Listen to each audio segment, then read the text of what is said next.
ჩვენ ამ წუთისთვის საქართველოს ტექნიკური უნივერსიტეტის მე-6 კორპუსის წინ ვიმყოფებით გიორგი სააკაძის მოედნის მიმდებარე ტერიტორიაზე, სადაც უკვე იკრიბებიან 6 საათიდან დაიწყეს შეკრება კავკასიის უნივერსიტეტის სტუდენტებმა, კურსდამთავრებულებმა და ასევე ლექტორებმაც. ისინი აქ მოვიდნენ, რა თქმა უნდა, ამ 21 დღის განმავლობაში მიმდინარე აქციებისა და პროტესტის, თავიანთი პროტესტის გამოსახატავად. ისინი ჩვენთან საუბრისას ამბობენ, რომ მათ რა თქმა უნდა არ სურთ რუსეთისკენ გეზის აღება და მათი მთავარი ამოსავალი წერტილი არის, რომ საქართველოს ისევ დაბრუნდეს ევროპულ რელსებზე. ჩვენ ახლა შეგვიძლია აქ მყოფი სტუდენტების, ასევე კურსდამთავრებულებისა და ლექტორების კომენტარები მოვისმინოთ.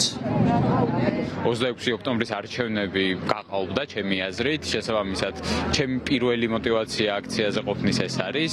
მეორე ის, რომ არჩევნების გაყალბებასაც რო თავი დავანებოთ, რაც ხდება 28 ნოემბრის შემდეგ, ანუ მას შემდეგ რაც კონსტიტუციის დარღვევით პრემიერმა განაცხადა, რომ ევროკავშირში გაწევრიანებასთან დაკავშირებით მოლაპარაკებებს აჩერებს 2028 წლის ბოლომდე.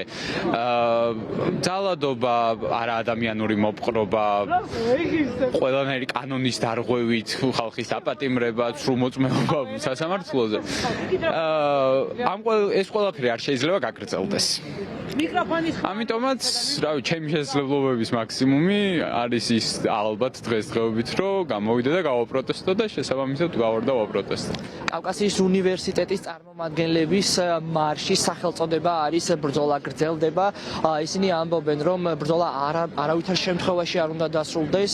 ისინი დღეს თავიანთი უნივერსიტეტის სახელით მარშით გაემართებიან ტექნიკური უნივერსიტეტიდან საქართველოს საკანონმდებლო ორგანომდე, პარლამენტამდე და სწორედ იქ შეუერთდებიან პროტესტის საყოველთაო 21 დღეს, სადაც უკვე 21 დღის განმავლობაში ყოველ საღამოს 7 საათის შემდგომ იკრიბება ხალხი და საქართველოს ხელისუფლების მიერ მიღებულ ბოლოდროინდელ გადაწყვეტილებებს აპროტესტებს.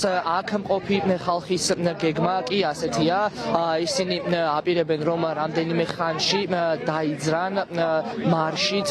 მათ ასევე აქვთ მოტანილი აქვთ ბანერები, საყვირები და აპირებენ, რომ თავიანთი ხმა და თავიანთი პროტესტი გააგონონ საქართველოს ხელისუფლებას. ჩვენ ვრჩებით კავკასიის უნივერსიტეტის წარმომადგენლების მარშზე და სწორედ აქედან მოგაწვით რამდენიმე წუთში უახლეს ინფორმაციებს.